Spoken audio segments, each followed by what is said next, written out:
భద్రాద్రి కొత్తగూడెం జిల్లా రెడ్డిపాలెం దగ్గర ప్రపంచ పర్యావరణ దినోత్సవం సందర్భంగా చెరువు శుభ్రత, మొక్కలు నాటడంపై అవగాహన కార్యక్రమం జరిగింది. చెరువు పరిసరాల్లో పేరుకుపోయిన ప్లాస్టిక్ మరియు మిగతా వ్యర్థాలను తొలగించి పరిసరాలను శుభ్రపరిచారు. తర్వాత చెరువు మరియు పాఠశాల ప్రాంగణాల్లో మొక్కల నాటింపు చేపట్టారు. గ్రామంలో ప్రతి ఇంటికి వెళ్లి శుభ్రతపై అవగాహన కల్పించారు. శుభ్రత, జలవనరుల పరిరక్షణ మరియు పర్యావరణం పట్ల బాధ్యత కలిగి ఉండాల్సిన అవసరాన్ని గ్రామస్తులకు తెలియజేయడం జరిగింది. ఈ కార్యక్రమం ప్రతి ఒక్కరికి ప్రకృతి పరిరక్షణలో తమ పాత్ర ఏంటో గుర్తించేలా చేస్తుందని అవగాహనలో తెలిపారు.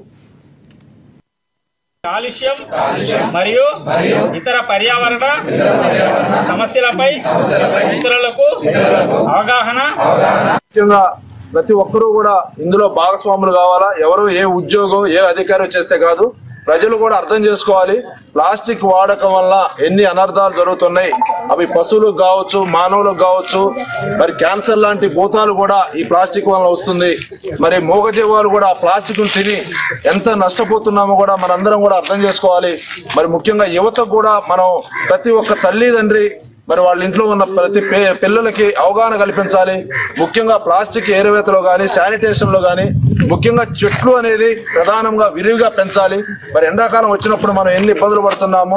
మరి వాళ్ళ ఏసీ లేకుండా మరి బతికే పరిస్థితి లేకుండా మనం తయారైనాం.